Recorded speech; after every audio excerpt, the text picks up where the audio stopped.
नमस्कार मंडळी, मी doctor Suryavanshi. Sadhguru Austro and वास्तू मार्गदर्शन या आपल्या यूट्यूब चॅनलमध्ये मी आपल्या सर्वांचं अगदी मनपूर्वक स्वागत करतो. आज आपण बघणार आहोत थोडीशी वास्तुशास्त्राबद्दलची माहिती. काही बेसिक गोष्टी मी आज तुम्हाला सांगेन, त्या पद्धतीने तुम्ही थोडंसं समजून घ्यावं. आपल्या राहत असलेल्या वास्तूचे समान 9 भाग करायचे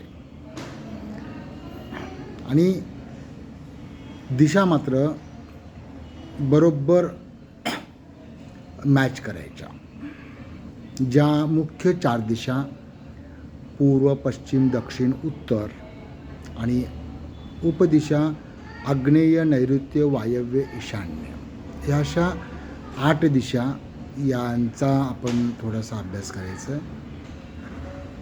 तर वास्तूचे 9 भाग केल्यानंतर जो ईशान्य कोपऱ्यातला जो भाग येतो आहे तिथं काय काय असणं गरजेचं आहे ते मी तुम्हाला सांगतो. त्या ठिकाणी सगळ्यात महत्त्वाचं म्हणजे देवघर असणं गरजेचं आहे. त्या ठिकाणी ईशान्य बाजूला तुमचं देवघर असणं गरजेचं आहे. अलीकडं नवीन एक ट्रेंड चालू झाला आहे जो बऱ्यापैकी चुकीचा आहे आणि तीच मग पद्धत पुन्हा पुढं पडत जाते. ते म्हणजे आग्नेयला किचन घेऊन किचनच्या ईशान्य साईडला देवघर करतात. अगदी छोटंसं सिंक वगैरे जिथं असतं की नाही, किंवा वॉटर प्युरिफायर जिथं असतं तिथं देवघर करतात. माझी प्रामाणिक विनंती आहे की शक्यतो त्या ठिकाणचं देवघर तुम्ही टाळा. पुढं येईलच की ते का नको ते. आणि मुळात किचन हे गृहिणींच्यासाठी आहे.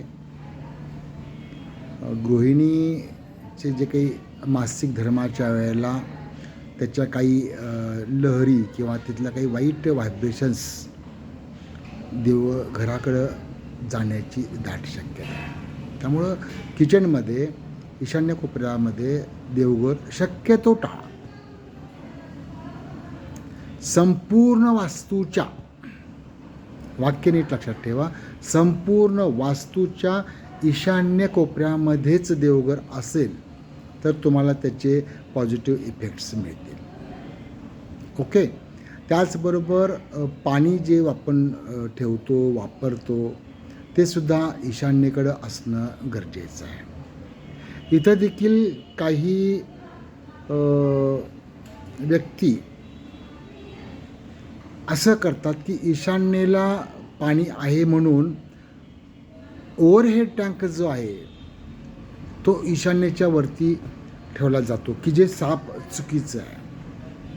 नाही तिथं चालत. ओव्हरहेड टँक ईशान्येच्या बाजूला जरी असला तरी तो वरती नाही चालत. तो फक्त जमिनीपासून साधारणपणे 3 फुटाच्या आसपासच वर चालू शकेल. त्याच्यानंतर अंडरग्राऊंड वॉटरच तिथं असणं गरजेचं आहे. ओके, ठीक आहे. आग्नेयला किचन असावं हे बरोबर आहे. त्यानंतर आग्नेयचा अजून एक म्हणजे गृहिणींना सल्ला द्यावा असं वाटतं की स्वयंपाक करताना फक्त तुमचं तोंड पूर्वेकडंच व्हायला पाहिजे. इतर सगळ्या दिशा वर्ज्य आहेत. कारण काही लोक दक्षिणेकडे तोंड करतात, काही पश्चिमेकडे करतात, काही उत्तरेकडे करतात. नाही चालत नाही. पूर्वेकडेच तोंड व्हायला पाहिजे. मग तुमचं किचन कुठल्याही रूममध्ये जरी असलं चुकून, तर तिथं तरी तुम्ही स्वयंपाक बनवत असताना पूर्वेकडे तोंड करून तुम्ही स्वयंपाक करा. स्वयंपाक केल्यानंतर त्यातला पाणी असेल, दूध असेल, चहा असेल किंवा भाकरी चपाती असेल तर त्यातला एक छोटासा तुकडा तुम्ही अग्निदेवतेला अर्पण करा. स्वयंपाक बनवत असताना कुठलेही निगेटिव्ह विचार आणू नका. एखादा मंत्रजप केला तरी पण चालू शकेल, किंवा काही भक्तिगीतं जर तुम्ही म्हटलात किंवा ऑडिओ जर ऐकत बसलात खूप चांगले प्रश्न होऊ शकतात. त्याचबरोबर घराच्या पूर्व दिशेला तुमचा हॉल असावा, बैठक असावी. त्या बैठक रूममध्ये घरच्या मुख्य व्यक्ती आहेत त्यांनी पूर्वोत्तर तोंड करून बसायचं आहे आणि आलेले गेस्ट हे दक्षिण पश्चिम या दिशेला त्यांचं तोंड झालं तर चालू शकेल. तिथले रंग हे पण खूप महत्त्वाचं आहे. ईशान्येकडं पिवळा रंग चालेल, हिरवा रंग चालेल, पिस्ता रंग चालेल, पांढरा रंग चालेल. हॉलला पांढरा चालेल, पिवळा चालेल, हिरवा चालेल, स्काय ब्लू, लाईट ब्लू चालेल. आग्नेयेला रेडिश शेडमध्ये कोणताही रंग चालू शकेल. फक्त डार्क नका करू की जे एकदम भडक दिसणार असं नको. थोडंसं ते डोळ्याला देखील चांगलं वाटलं पाहिजे. कारण किचन ट्रॉलीचा पण रंग लाल, किचन ओट्याचा पण रंग लाल किंवा काळा नका तसं करू. किचन ओटा शक्यतो ग्रीन कलरचा वापरा, रेडिश कलरचा वापरा, पिंक कलरचा वापरा, व्हाईट कलरचा वापरा.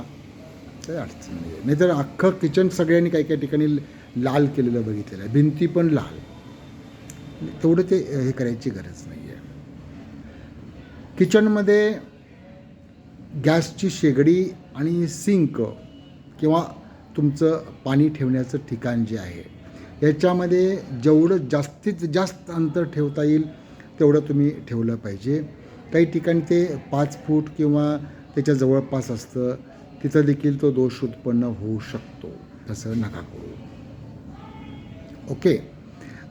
किचनमध्ये जे काही भांडी आहेत, मिक्सर, ग्राइंडर, ओव्हन वगैरे ज्या गोष्टी आहेत ह्या तुम्ही आग्नेयेला म्हणजे किचनमध्येच आग्नेयेला किंवा थोडंसं दक्षिण आग्नेय या भागात तुम्ही ठेवला तर पण चालू शकेल. जी मोठी भांडी, डबे वगैरे जे आहेत सामानानं भरलेले आहेत, हे डबे दक्षिणेपासून असे उतरत्या क्रमानं उत्तरेकडं लावत जायचे आहेत. ओके. ॲक्च्युली किचनमध्ये काही जण जेवतात पण शक्यतो ते टाळा तुम्ही. जेवणासाठीचं जे ठिकाण आहे ते वायव्य आहे.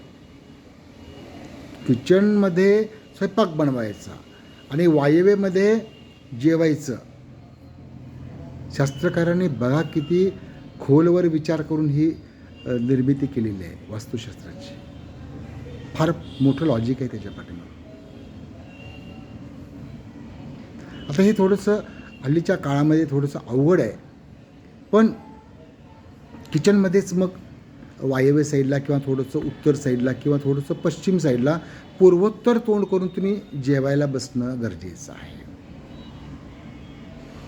बरोबर. जेवताना ताटाभोवती पाणी सोडा.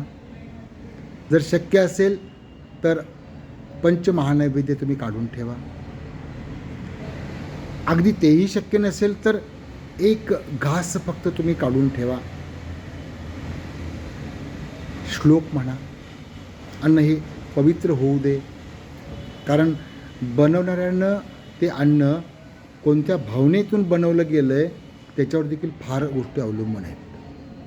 जर त्या बनवणाऱ्या व्यक्तीची जर मनस्थिती ठीक नसेल तर ती बिघडलेली मनस्थितीच्या व्हायब्रेशन्स तुमच्या त्या जेवणामध्ये येऊ शकतात आणि तसलं जेवण ह्याला आपण दूषित जेवण म्हणतो.